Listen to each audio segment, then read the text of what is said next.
Welcome to AI Insider. We're always talking about the latest in artificial intelligence, but today you've really given us a fascinating batch of articles. Oh, yeah. All about AI and music and where those two worlds are starting to collide. And It seems like there's a lot to unpack here. We want to dive deep into how AI is actually being used to create music, what artists are saying about all of this, and all of those legal and ethical questions, those naughty questions that are popping up. Yeah. Really, our goal in this deep dive is to understand what are the key changes happening, what are all the different viewpoints on the table, and then maybe most importantly, what does the future of music with AI in the mix actually look like for all of us out there? Yeah, I think what jumps out at you, right away is this sort of fundamental tension, right? Yeah.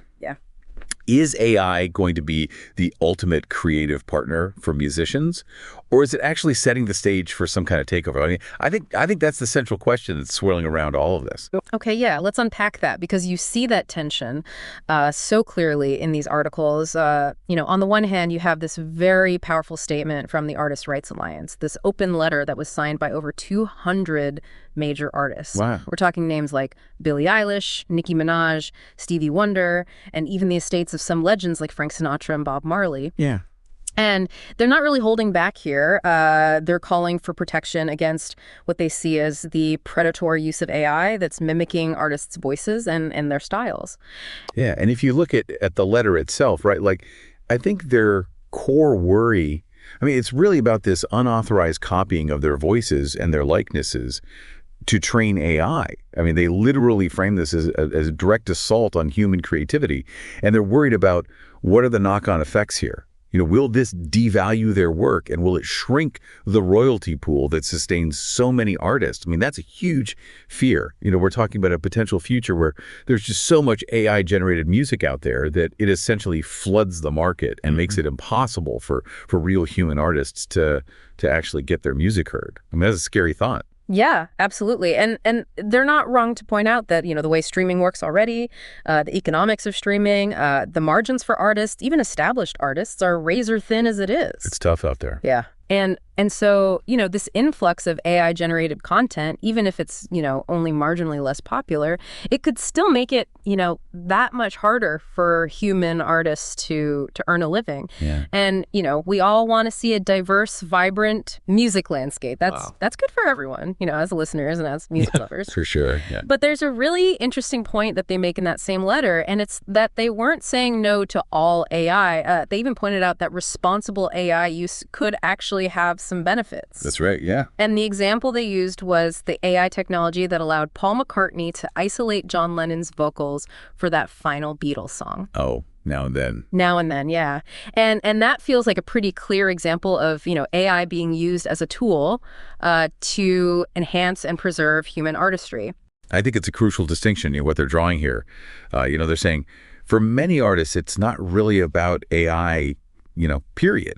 Like, the whole question is it being used to actually build upon and support human creativity? Or is it being used to basically replicate or just straight up replace the unique contribution that human artists and creators bring to the table? Yeah.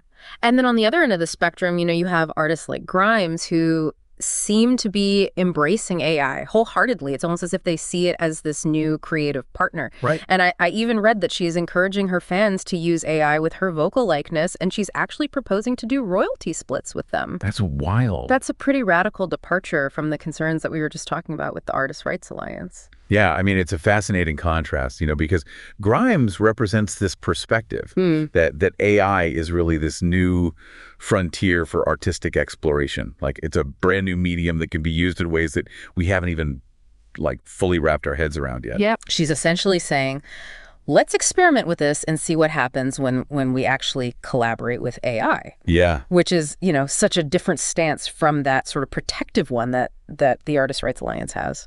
And it's not just about what's happening in the studio, right? Like, DJ David Guetta, he's using AI in a really practical way during his live shows. He's actually analyzing how the crowd is reacting in real time and then adjusting his set based on what the AI is telling him. So it's almost like this super intelligent assistant that's enhancing the live experience. Yeah, and when you put that example alongside the Paul McCartney example, using AI to kind of bring that lost Beatles song to life. Yeah. It's, the same underlying technology being used in such wildly different ways. Right. It shows you just how nuanced and how multifaceted, the role of AI in music is starting to become. Right. Okay, so we've kind of established this central tension, this push and pull between artists who are concerned and others who are excited, and it's clearly generating a lot of pushback.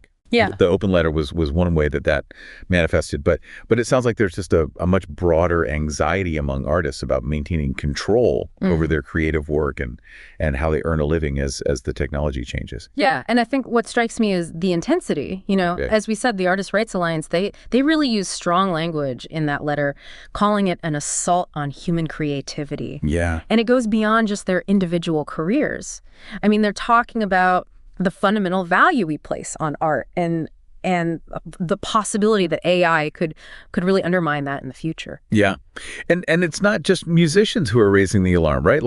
These articles pointed out that anxieties around AI's use in writing songs and writing scripts and generating images, that was actually a significant factor in the entertainment industry union strikes back in 2023. Yeah. So this isn't just about music. It's hitting across all these different creative fields. It's everywhere, yeah. It speaks to, this really widespread anxiety across the creative industries. Yeah. That, AI has the potential to devalue creative work. Yeah. And the core fear, I think, is just a loss of agency and AI being used in ways that actually erode established professions. Yeah. And then you have this incredibly powerful protest, really symbolic protest out of the UK, where British musicians, including some absolute legends like Kate Bush, Annie Lennox, Cat Stevens, Damon Albarn, they released a completely silent album. It was called Is This What We Want? That's amazing. Yeah, and it was in protest of proposed changes to AI laws in the UK. Yeah. A silent album. I mean, that really makes you stop and think. That's a powerful statement. Yeah. And the reason behind it is that they're worried that these proposed UK government changes are going to let tech companies just use whatever copyrighted material they want to train their AI models, unless creators, actively opt out. Yeah. And their worry is that this puts this huge burden on the artists to constantly have to monitor, how their work is being used and to object every time it happened. And they're saying, ultimately, this could really erode creative control and it could damage the UK's creative sector, which, I mean, is so vibrant. I mean, the UK's music scene is incredible and they're worried. Think about it. Like, if these tech firms, they're learning all the rules of music composition and performance by analyzing huge amounts of this copyrighted material without even, asking permission or paying for it. It's almost like the AI is standing on the shoulders of human creativity, but without giving anything back. Yeah. So it's not just about AI generating new songs that sound like them, but it's about how that AI gets trained in the first place. Right. Yeah. And this silent album with its 12 tracks of nothing but empty studios, empty performance spaces, it's such an evocative symbol. It really is. Of what they're afraid they might lose. It's a sonic representation of their anxieties. Yeah. That silence, it's the loss of their ability to actually create and to make a living from their music if these changes actually go through. Right. And the fact that the money from this album, the profits, are going to the charity help musicians. I mean, that really underscores the potential financial hardship they're worried about. Yeah, that's a really good point. And it wasn't just this collective silent protest. You had Nick Cave, who, he's an artist who's known for his really deeply personal and distinctly human songwriting. And he just didn't mince words. Yeah, well, he described AI-generated lyrics in his style as bullshit and a grotesque mockery of what it is to be human. Yeah. That really gets to the core of the artistic and emotional objections that some artists have. Yeah, and it shows you that for someone like that Cave, it's not just about the legal rights or the financial compensation, right? Yeah. It's about the essence of creativity. Yeah. What does it mean to create art? And what is the human experience that informs that art? He sees AI as fundamentally just incapable of replicating that depth, that vulnerability, and that authenticity that drives human creativity. Right. So you have all of this artistic resistance, and it's clear that governments and legal systems are starting to realize, oh, we got to play catch up here and try to figure out how to regulate this space that's changing so fast. That's moving so quickly. And we're starting to see some early steps being taken. Yeah. And it's really interesting how quickly the legal landscape is trying to respond. Yeah. The example of Tennessee passing the Elvis Act in March 2024. Right. That's a perfect illustration. It's the first U.S. state to protect musicians from having their vocal likeness, generated by AI for commercial purposes without their consent. Yeah. That's a direct response to some of the concerns that we're talking about here. Yeah. But it's really important to point out, as the article does, that the Elvis Act doesn't actually address the use of an artist's work to train the AI models in the first place. Mm-hmm. So, while it's protecting the artist's voice, it doesn't really get to the underlying issue of how the AI learns to create in the first place.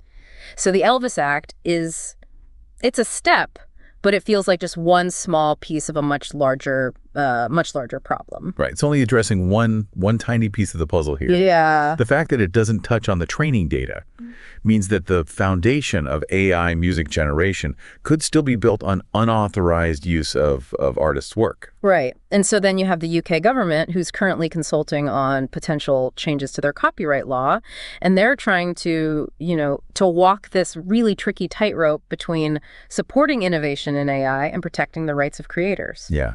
And it's generating a lot of tension. Yeah. You've got the Creative Rights in AI Coalition, yeah, which is this group of publishers, artists, organizations, even news outlets like the Associated Press, and they're lobbying against any weakening of existing copyright protections. Right. They're saying, hold on, you can't just make all this copyrighted material freely available for these AI models to learn from. And it's really telling, I think, that even some of the major tech companies are recognizing these ethical concerns. Yeah. The company that developed ChatGPT, OpenAI, actually delayed the release of this voice mimicking program that they had been developing because they were worried about responsible use. Wow. And that really suggests that even the creators of these powerful AI tools are aware that there's a potential for misuse. Yeah, for sure. They're walking a tightrope here. And the fact that they actually paused the release of something that could be incredibly disruptive, it really shows that they're thinking about the ethics of that. I think that's huge. It suggests that even they are grappling with these ethical complexities. Yeah. This is not something that's easy to just brush aside. And then, on a more concerning note, the articles touched on lawmakers introducing a bill that would criminalize the non-consensual creation of AI-generated sexualized imagery. Oh, wow. And while that's not directly related to music, yeah, it really underscores the broader societal anxieties we have around deepfakes and how quickly we need legal safeguards as AI gets more sophisticated. Yeah, and it shows you that these challenges, the ethical and legal challenges that AI poses, they're not just limited to music. Right. We're talking about really fundamental questions of consent, intellectual property, and the potential for harm, real harm, across all different parts of society. Yeah. So shifting gears a little bit, it seems like the music production community specifically, they've had kind of a mixed response to the rise of AI in their world. Yeah, for sure. And there's this really interesting survey by TrackLib from July 2024. Right. And they found that 25% of music producers are already using AI in their work. But the vast majority of that usage, almost 74%, is for what they call assistive AI, things like stem separation. So it's not necessarily AI writing the next big hit, but it's more about helping producers to isolate, the vocal track or the drum track or the guitar track. Mm-hmm. So you can do things like remixes or create samples. Yeah, exactly. And smaller percentages are using it for things like mastering EQ adjustments or generate little musical elements. And only a tiny fraction, about 3%, are actually using AI to create whole songs from scratch. Right. So this really suggests that, at least for now, AI is being seen as a tool to augment human creativity rather than replace it. Yeah. And there seems to be a pretty clear division between this idea of assistive AI tools and what they're calling generative AI. Right. The AI that actually creates, brand new stuff. Makes stuff up on its own. Yeah. And the survey indicated that most producers have pretty negative views towards generative AI. Yeah, and what's really interesting is, while everyone seemed to prefer assistive AI over generative AI, the survey also found that younger producers had the strongest opposition to generative AI. Wow. While older producers were more resistant to assistive AI. So it's this really fascinating split, across generations. It is. You almost wonder if maybe the younger generation, having grown up with digital tools all around them, they place a higher premium on originality and creative control, while older producers are maybe more comfortable with the ways they've always worked. That's a great point. Yeah. It could be that, younger producers who, they've never known a world without sophisticated digital music tools. Maybe they're more sensitive to AI encroaching on their creative space. Yeah. While established producers, they might be set in their ways, or maybe they see less of a need for AI to help them in areas that, they've already mastered. Yeah. The TrackLib survey also touched on the willingness to pay for AI tools, and it seems like most of the people who are using AI, they're just using the free stuff. Oh, really? And that might be a budget thing, but it could also be that maybe they just don't see the paid tools as being significantly better yet. Right. So maybe they're not willing to shell out the cash. It's probably a mix of both, Yeah. The tech is still pretty new, and, producers might be taking a wait-and-see approach before they actually invest a lot of money. And if there are decent free tools out there, that's probably going to make them less likely to pay. Yeah. Interestingly, there was another survey from TuneCore and Believe back in 2023 that looked at independent music artists. Oh, interesting. And they found a slightly higher percentage, about 27%, who had used AI, but it was mostly for things like creating artwork or promotional materials. Okay. Not so much for the music itself. So more of the business side of things. Yeah. And so it seems like across these different parts of the music world, AI is being used in different ways, but usually in more of a supporting role. Right. And for independent artists especially, using AI for visuals and promotion, it's a great way to kind of level the playing field. Yeah. It can help them compete with bigger artists who have more resources. And then you have Splice, which is this massive platform for providing samples and loops to creators. Yeah, huge. And they've taken a really clear stance. Their CEO, 𝙁𝙪𝙩𝙪𝙧𝙪𝙧𝙀, has said that their focus is on providing tools to assist human creativity, not to replace it. I love that. They don't even allow AI-generated samples in their library. They're really focused on those authentic human-created sounds. Yeah, it's almost like they're drawing a line in the sand, right? Yeah. Like, we believe in the power of human creativity, and that's what our platform is all about. Right. And this really brings us to some of the bigger ethical considerations around AI in music. It's clear that, questions of copyright, artistic integrity, these are really at the forefront of all these discussions. Yeah, and the use of AI to mimic deceased artists. Right. Like when Timbaland analyzed Notorious B.I.G.'s rapping with AI, right. that sparked some really heated debate. Yeah. Is this disrespectful, or is it actually a way to keep their legacy alive? Yeah. On the one hand, you could say it's a way to introduce their music to new generations. But then on the other hand, who owns an artist's unique style?